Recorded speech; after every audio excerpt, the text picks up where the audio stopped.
But colder. I hope your visit so far has been interesting and valuable for you, and that the remainder of your day here will be happy with your friends. I thank you for your effort to remember the Scouts and to remember the defenders of Bataan. It's very important that people like you do that. You really remember, all of you that are here really need to remember the stories of those who might be survivors, the stories of your family members who fought on Bataan or Luzon or Corregidor or other places in the Philippines, and who survived as prisoners of war. And you need to remember the story of the Americans and the Filipinos who gave their last full measure of devotion to the Philippines and the United States, defending the islands against the Japanese in 1941 and 1942. And then again in liberating the islands in 1944 and 1945.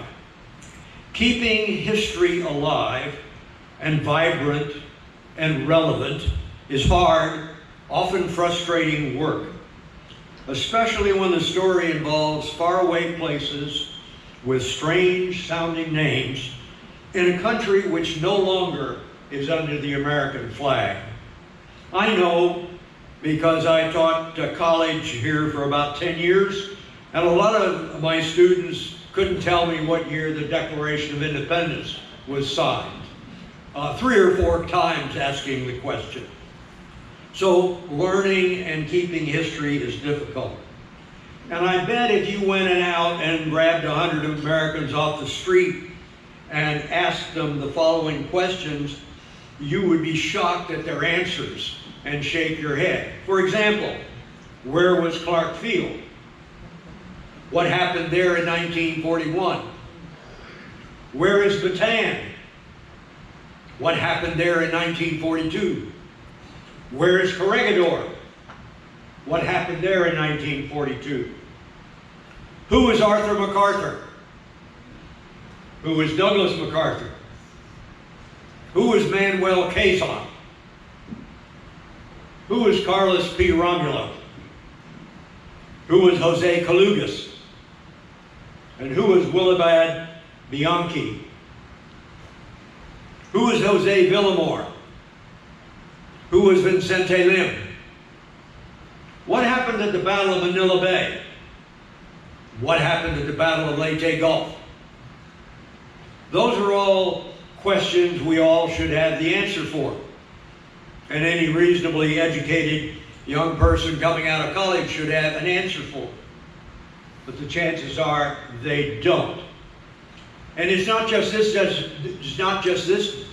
generation. In 1950, when I was in high school, a captain in the Air Force, who was the father of one of my classmates, when he found out my mother was from Australia, asked me, do they speak English there? So this lack of knowledge of the past and sometimes of the present is stunning, but what you are doing is necessary. Each of your stories is vital for the health and future of our civilization. The stories are also important for your own families and your own friends and your associates, as well as for our national leaders, many of whom who don't know much about these things either. But ladies and gentlemen, don't despair and don't let these stories disappear into the smog of ignorance.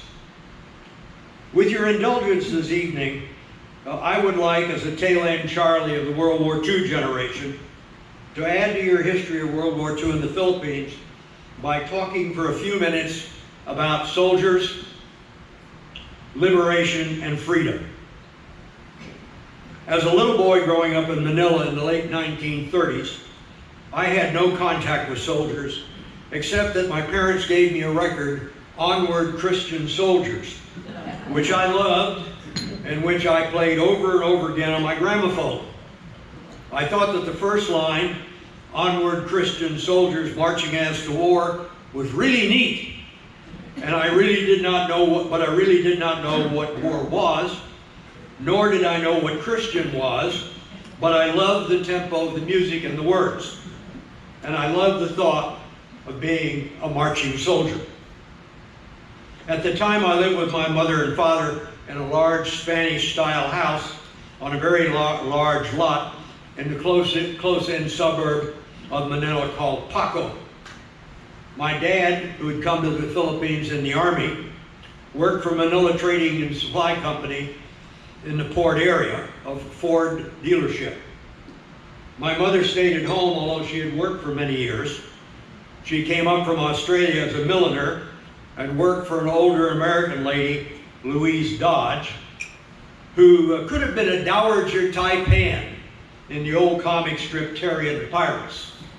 Mom also had worked for a newspaper whose editor was a young Filipino gentleman, Carlos Romulo, who would soon become an aide to General MacArthur and eventually a prominent Filipino diplomat and government leader. I had a quiet and peaceful childhood. I lived well and enjoyed many activities in my house. I played around the house by myself, an only child. My parents bought me lots of stuff. They bought me a toy car one year. It was a DeSoto. It had electric lights, an electric horn, and I thought I was the king of the hill with that car. And I drove it all around our lot constantly. And I loved cars. Dad worked for a car company. I had my DeSoto. What else is there for a kid? One of my hobbies was naming cars.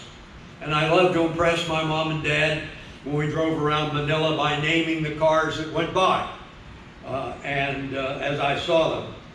And I also enjoyed other things like driving with my father down Dewey Boulevard and watching the seahorses splash up over the breakwater. And I like seeing the U.S. High Commissioner's Palace at the end of the boulevard. And I like driving by and seeing the Coca-Cola bottling company plant and stopping occasionally for an ice cream at the Magnolia Ice Cream Factory. I had a great time, especially when Dad drove up to Baguio in the mountains. I attended a small private school in Manila run by an American lady and her daughter. I enjoyed school, especially recess. And out of nowhere, my peaceful childhood ended. On 8 December 1941, Manila time, Japanese aircraft bombed Luzon and began World War II for my family and for me. Shortly after the 8th, my mom and dad rented a new house in Manila because the Filipino owner of our rented house was pro-Japanese, and he did not want an American family occupying his property when the Japanese arrived. On the morning we moved, I stood out in front of my house by the garage and looked up to my right and saw small specks of silver. They were Japanese aircraft diving toward Manila Bay. That was my first day of war. I had no idea what would follow.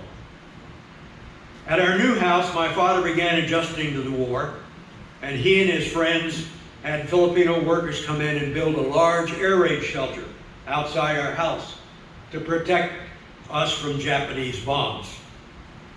One day, he or other adults brought in a large number of gas masks to our sala. Fascinated, I tried on one or two of them, and I liked the one with the big long hose. It seemed the most impressive. Of course, I had no idea what gas was, and I would have been terrified if I had known that gas was poison gas and that it would kill me. The Japanese continued to bomb Manila, but I do not remember any of the raids. Unknown to me at the time, the Japanese did bomb near my friend Mike Doolan's house, and shrapnel from one of the bombs or an artillery fragment struck Mike, and while it wounded him, it didn't do him real harm, but his dad, who had lost sight of him, thought Mike Doolan had been killed instantly by the explosion. After General MacArthur proclaimed Manila an open city, the Japanese troops moved into my hometown. Around New Year's Day, I saw my first Japanese soldier. One stood outside our large compound behind stacks of sandbags. With their arrival, we did not leave our compound again. On 4 January 42, Japanese officials rounded my family up and took us to Rizal Stadium to register with them. At the time, the Japanese announced that Allied families should bring 3 days of food with them because that they planned to use 3 days to process us. Well, the 3 days turned into 3 years, as we soon found out. When we arrived at the baseball stadium, I walked up into the stands and looked down on all the adults who were registering below. I had no idea what was going on, so I spent my time running around with a lot of other kids under a very hot sun. Late in the afternoon, the people in charge hustled my mother and me into a car and took us to the University of Santo Tomas. Little did we know that our 3 days there would, as I mentioned, turn into 3 years. Santo Tomas, the oldest university ever to be under the American flag, occupied 40 acres. A huge gray concrete building with a large cross on top, which we soon called the main building, dominated the campus. An impressive building stood to its left. It turned out to be the seminary that housed the Dominican priests. A large white building stood to the right, the education building. Several other smaller buildings dotted the campus, but I did not see them as we drove in. High adobe walls surrounded the campus on 3 sides. Large open fields occupied the land in front of the large buildings. The camp leaders assigned my mother and me to a room in a building called the Annex behind the main building. They assigned my dad to a room in the main building along with most of the men. Again, I did not realize that I would live in the Annex for more than 3 days. And I soon learned, ladies and gentlemen, to do new things. I learned to line up to get food and to eat food standing up. I learned to line up to go to the bathroom and to carefully use the small amount of toilet paper issued to me. I learned to get used to the strange smell of Lysol that the ladies who kept the bathroom clean used to wipe the toilets down. To this day, Lysol represents Santo Tomas. I learned to use common shower rooms with the other boys and the men. And I learned to take shots, inoculations, like a big boy without crying. Eventually, I learned to line up for roll call 2 times a day so that the Japanese guards could count all their prisoners. I learned quickly that we were not free. We could not go home. We could not leave Santo Tomas. We could not do what we wanted. We had to do what the Japanese required us to do. As we adjusted to our new lives, the adults began calling themselves internees. But thinking back, we really were prisoners of the Japanese. Shortly after I got in camp, I learned but did not fully comprehend the savagery of war. 3 men escaped from the camp early in 1942, and the Japanese had a roll call trying to verify that the 3 men were indeed missing. Later, other boys told me that the Japanese had captured the 3 men who had escaped and had killed them. The boys said the Japanese made them dig their graves, then had them sit on the side of them, and then shot them, and then had the Filipino laborers fill in the graves. The boys' story turned out to be remarkably accurate. In the first weeks of the camp, I learned to play with other boys and girls. I learned to swing by myself, play tag on a jungle gym. Always thought it was spelled J-I-M. It took years for me to understand it was G-Y-M. And eventually to play wood tag, where you always had to move on something wooden, a fence table, a tree, or 2 wooden planks that you carried with you so you could walk across the ground to get where you wanted to go. And eventually I learned to play tree tag in the big acacia tree in front of the annex. Playing high up in the tree proved to be great fun. I never fell out but some of the boys did, and they generally broke something when they hit the ground. Early on, as we adjusted to life in the Japanese-run camp, the adults started talking about liberation. I did not know what the word meant, but soon I learned that liberation meant that the Americans would return and free us from the Japanese, and then we could go home. Some adults said the Americans would return by Christmas. I looked forward to that. The Americans did not return by Christmas as predicted, and I was disappointed. After the first Christmas, some adults said the Americans would return by the next Christmas. I hoped they would. They did not. I was disappointed again. The adults kept talking about liberation, but nothing happened. Rumor had it that one lady who was dying of cancer proclaimed that she would live until the Marines liberated the camp. Unfortunately, she died long before any Americans arrived. Time passed slowly, and liberation seemed to get farther and farther away. Camp life became routine. The adults worked at different tasks. We kids attended school, and in school, we got taught everything but the Japanese prohibited the teaching of history or geography. About all that I learned about the war came from Japanese newsreels that had to be played before any of the American movies. I do not remember much about the newsreels, but I have dim memories of the Japanese soldiers looking very vicious. Some adults listened to secret radios and learned about the war as it was going on in the Pacific and elsewhere. I remember we boys heard stories about Foxy Rommel, or Rommel, the German general. Later we heard about the surrender of Italy. I have no memory of learning anything about what was happening in the Pacific. Many years later, when I studied the war against the Japanese, I found that General MacArthur's forces did not begin their push to the Philippines until May of 1944, nearly 2.5 years after we entered Santo Tomas. No wonder that no Americans arrived according to the early predictions.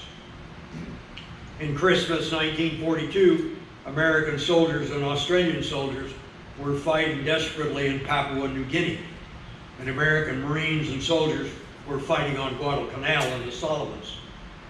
By Christmas '43, the Americans and Australians had moved north to the Markham Valley in New Guinea to Finchhaven and then to New Britain, and American Marines and soldiers had advanced to Bougainville in the Solomons, thousands of miles from Manila. About the same time, U.S. Marines invaded Tarawa and U.S. soldiers invaded Macon as Admiral Chester Nimitz began his new drive across Micronesia. Life dragged on in Santo Tomas. The Japanese military took over the camp in '44 and reduced the food ration for everyone. I still went to school and played with my friends, but I got more and more hungry and lost weight. Our lives got grimmer as starvation set in. In February 1944, the 1st Cavalry Division invaded the Admiralty Islands.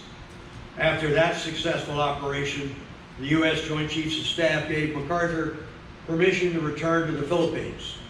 We would have certainly been happy people if we had somehow known that. For the first time since the fighting on Bataan, help was on the way. Truly on the way.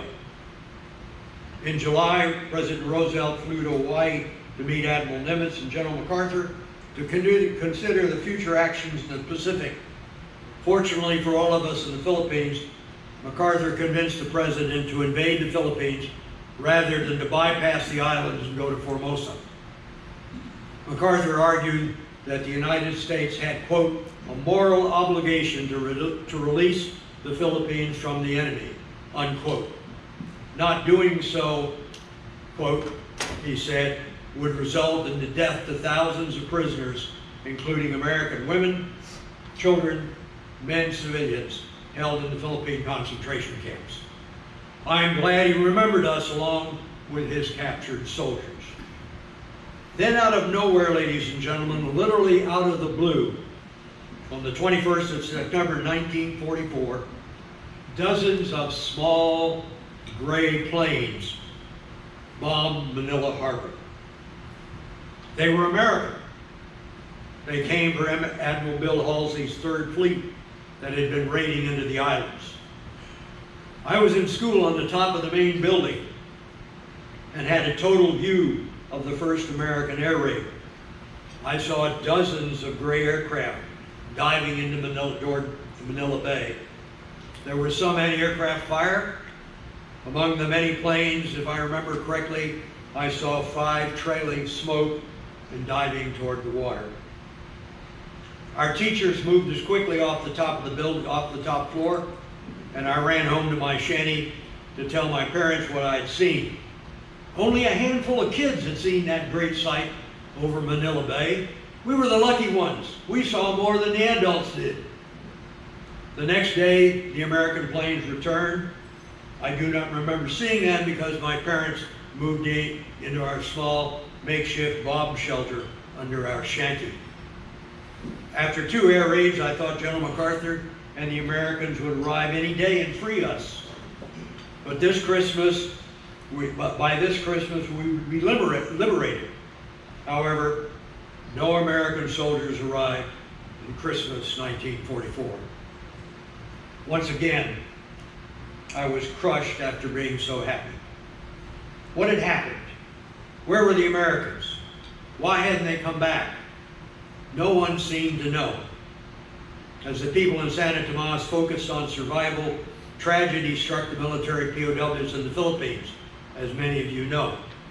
As the American forces approached the islands, the Japanese decided to move most of the remaining military POWs to Japan and to destroy other ones. In September 1944, 687 POWs perished when an American submarine sank the Shinyo Maru off Mindanao. And then on 14 October off Luzon, 1,750 Allied POWs drowned in the South China Sea after an American submarine torpedoed the unmarked Japanese POW ship, the Urisan Maru. Life in camp worsened but did not approach the military losses. Old and sick people began to die from starvation and illnesses.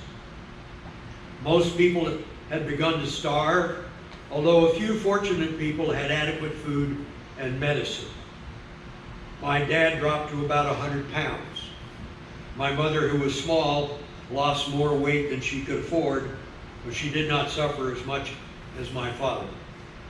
I was hungry all the time. Our meals became watery mush with little protein. We joked that if we found ants in our mush, they would provide some protein. Many adults developed beriberi from the poor diet. Everyone wondered, when would the Americans return? On the evening of 20 October 1944, Clarence Belisle, one of our camp announcers, began the evening announcements over the camp public address system with the comment, "The rice ration has finally arrived. Better late than never." I knew instantly the Americans were on late. The Japanese did not. They were back in the Philippines. Soon they would arrive. Soon we would be free. But they did not arrive. Eventually, American planes returned. After a while, big American B-24s began to bomb Manila regularly. The big planes dropped heavy bombs that shook the camp badly. In our bomb shelter, my mother gave me a toothbrush stem to bite on during the air raids so that I would not bite my tongue when the concussion from the exploding bombs got too intense. And many a day, I bit very hard. November went by and still no Americans arrived. Christmas went by and we waited and hoped that the next moon would bring MacArthur. the Japanese became harsher. One day they arrested 3 Americans in camp, apparently for helping Filipino guerrillas. One man, an older man who lived nearby, was executed. I never saw him again. About the same time, the Japanese began rounding up other people in Manila who had opposed them or who had any apparent connection with the guerrillas and started to execute them. And they executed several guerrillas and American PWs who they had captured months earlier. Then in December of '44, apparently following standard orders to, quote, not to allow the escape of a single POW, to annihilate them all, and not to leave any traces, unquote, the commanding officer on Palawan Island, convinced that General MacArthur would soon land there, faked an air raid, ordered 157 Marine POWs into an air raid shelter, and poured gasoline into both entrances and ignited the gasoline, torching the prisoners. 11 survived. In early December, U.S. dive bombers struck another POW ship in Subic Bay, killing more than 250 POWs and wounding many more. The Japanese machine gunned some of the POWs as they swam to shore and murdered many of the seriously wounded after they arrived on shore. The Americans, as you know, landed on Luzon on 9 January. Some adults probably learned about that landing. I have no memory of it. I continue to wonder when we would be liberated. I continued to play with my friends and had plenty of time to do so since the camp authorities had canceled the school year from after the September raids. On the same day, the Americans bombed Formosa, the 9th of January, and accidentally killed 250 POWs who were the survivors of the Uruku Maru and who had been embarked on another POW ship. I doubt if anyone in camp knew that the American commanders began actions to liberate the 3 prisoners of war camps on Luzon, the military camp at Cabanatuan, Santo Tomas, and the civilian camp at Los Baños. An American guerrilla officer contacted officers of the USI Corps and the 6th Army and told them about the American POWs being held at Cabanatuan. General Walter Kruger, the commanding general of the 6th Army, immediately authorized a raid on the camp by the 6th Ranger Battalion, aided by the Alamo Scouts. The Rangers and the Scouts, aided by Filipino guerrillas, moved out very quickly. Near Cabanatuan, the raid leader developed his plan, and after a short delay, his troops executed it flawlessly. The Rangers found about 100 POWs who could not walk and carried them out, or had Filipino bearers carry them out. And on the 31st of January, the raiders with 511 rescued POWs entered U.S. lines. As the Rangers entered U.S. lines, Brigadier General William Chase with the 1st Brigade of the 1st Cavalry Division began a 100-mile dash to Manila to fulfill General MacArthur's orders, the division commander, which went as follows. Quote, go to Manila, go around the nips, bounce off the nips, but get to Manila. Free the internees in Santo Tomas, take Malacañang Palace and the Legislative Building, unquote. The motorized cavalrymen with tanks of the 44th Tank Battalion moved south rapidly. Early on, the division commander threw demolition charges up the bridge to permit the flying column to drive on. At Cabanatuan, the lead elements began a hard fight against Japanese troops.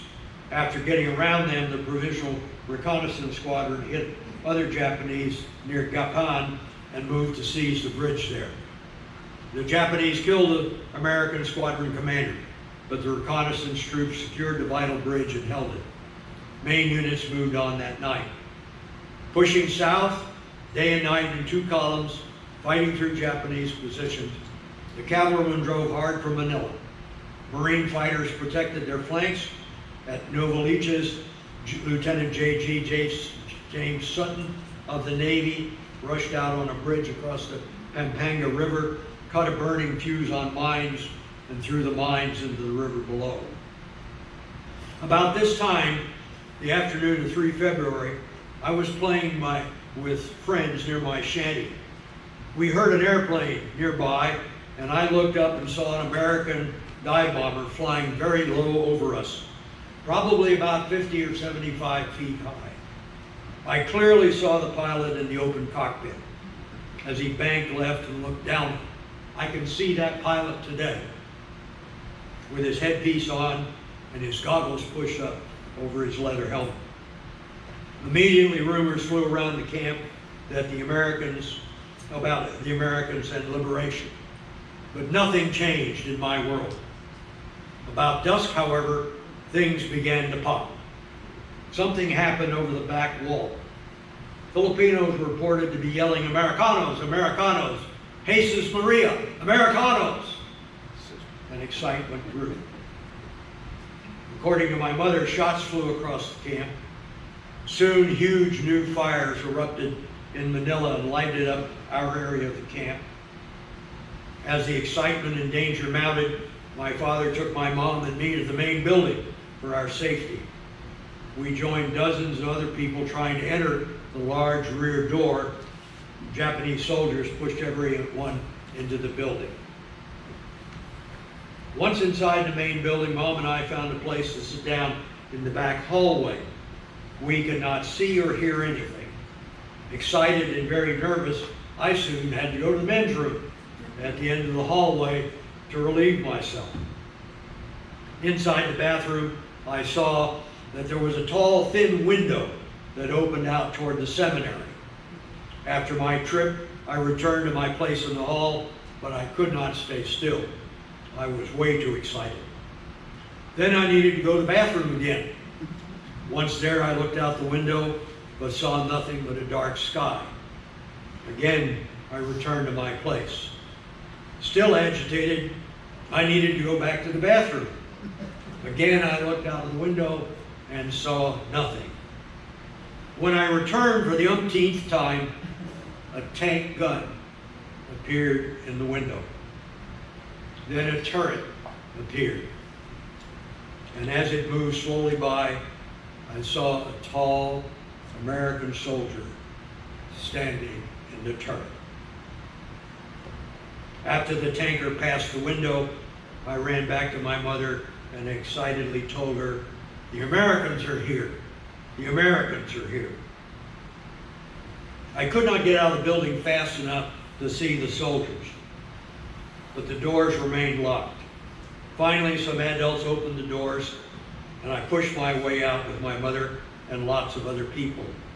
And there they were, big, husky, strong American soldiers standing in front of a Sherman tank. Finally, they had come. Finally, they had liberated us. Finally, the soldiers, they called themselves GIs, had freed us from the Japanese. Soon I shook hands with one of the soldiers. Dad appeared. He had been on a tank and was nearly as excited as I was. As things calmed down, Dad rounded Mom and me up and led us back to our shanty. There we sat down and Dad served us the mush that he had reserved for us to eat at breakfast. Now we knew we would have food to eat in the morning. As we were eating, I heard a loud whistling sound of something falling very fast straight at us. The object went thud about where Victor is seated. And the noise scared me so badly that I reached my air raid seltzer about over where that table is in one bound. Fortunately, nothing happened. Dad said it was probably like a flare, and after calming down and finishing my food, I slept well. The next morning, sure enough, I found a silver flare case in my yard. I made it my first souvenir. The next couple of days were great. Most of us were free, but we could not leave the camp because the Japanese still controlled Manila. We met many of our liberators. soldiers of the 1st Cavalry Division, and we learned about their dash in 3 days through enemy territory to rescue us. I visited soldiers everywhere.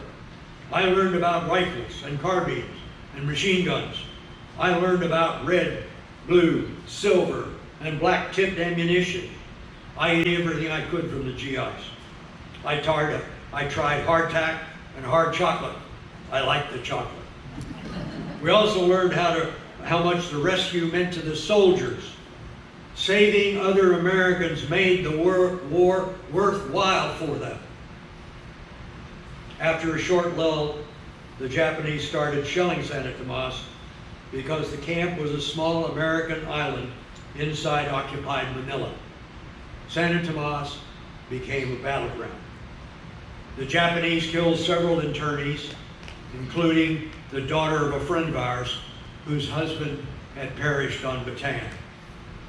A woman in a nearby shanty lost her left arm during the shelling and reportedly proclaimed, quote, "Thank God, it wasn't my right," unquote. A large shell fragment landed next to one of my friends' shanties, which is nearby, but did not hit anyone or explode. We spent some hours in our bomb shelter during the frightening shelling. The incoming shells terrified me. They sounded like metal scraping on metal. And there was a building in front of us, the annex, with a metal roof. And it seemed that the shells were coming down that roof and were going to land right in my lap in my bomb shelter. After eating the rich Army sea rations for a few days, I developed a painful bloated stomach. So did my dad. But he developed acute appendicitis. Our friend and neighbor, Dr. Beulah Allen, had to operate on him by candlelight during a shelling attack one night in a room in the main building by lantern light. Dad survived. A couple of days later, the medics moved him to the newly established Army Field Hospital in the Education Building. Then on the night of 10 February, the Japanese began shelling the camp again. Mom moved me to the annex to stay with Dr. Allen and her 2 boys, thinking I would be safer there than in our shanty. I spent the night under the floor, on the floor under one of the beds. The next morning, Lee Allen told me that my dad had died that morning in the hospital. Weakened by surgery, thrown into shock by the shells that struck the new hospital, he died early in the morning on 11 February, 8 days after the Americans had liberated us. The tragedy, after so much joy, devastated my mother, and I just did not comprehend it. We had waited so long for liberation. The American soldiers had given us back our freedom. They had arrived in time. The Japanese, according to post-war documents as mentioned, had been ordered to destroy all prisoners by whatever means they had available.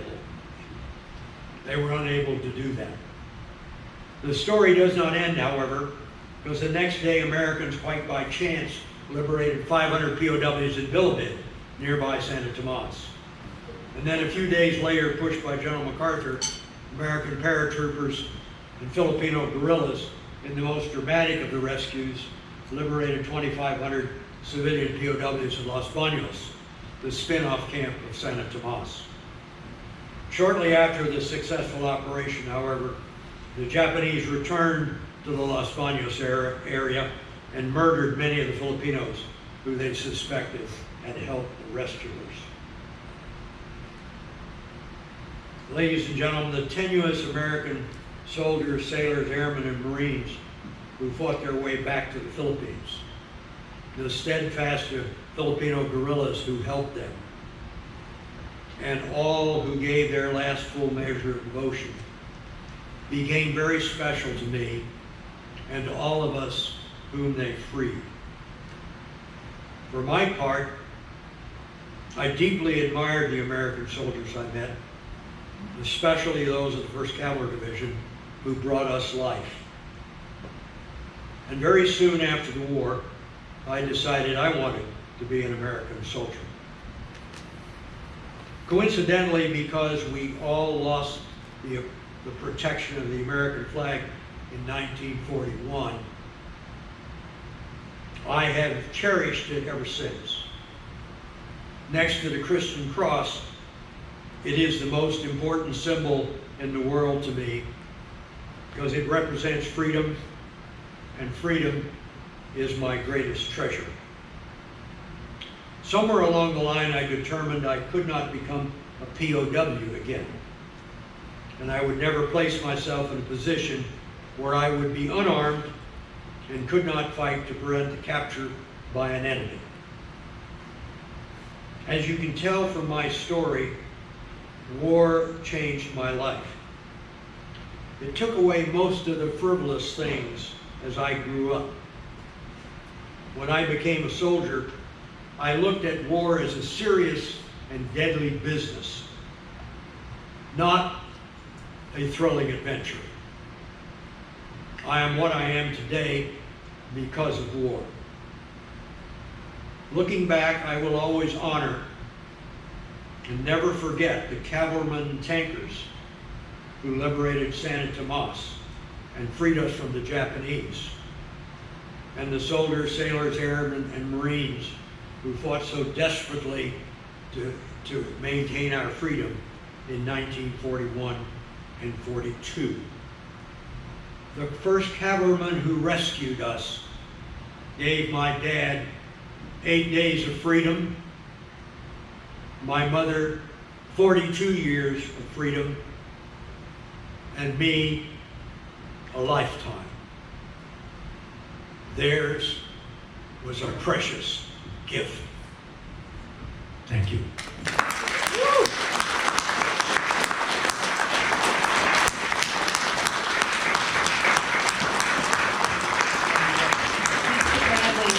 Mr. Bradley, I'm going to ask you to come back to the podium, sir. Mr. Bradley, I'm going to ask you to come back to the podium, please, for just a moment. For just a moment. Incredible. Thank you. Thank you.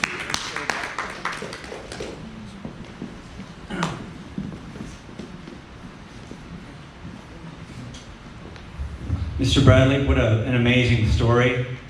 And I don't know if it was mentioned that John is also an Army Ranger, Hua.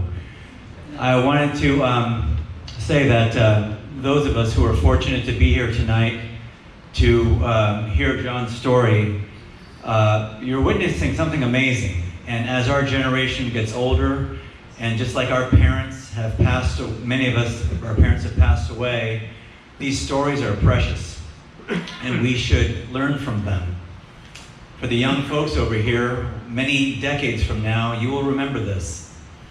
So on behalf of the Philippine Scouts Heritage Society and the American Defenders of Bataan and Corregidor, we wanted to provide you a small gift in appreciation for your time, effort, preparation for tonight's talk.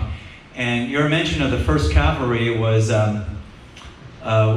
very coincidental, because what we have for you tonight is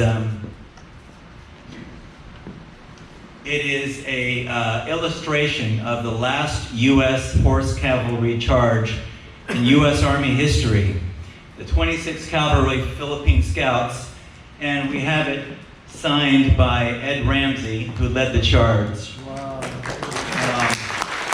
So thanks again. Much appreciated. General Thomas John Hall Trapnell was the XO and eventually the commander of the 26th Cavalry on Bataan, and I was very privileged to serve with him for about a year and a half. So the 26th Cav and the 1st Cav are very dear to me. Thank you.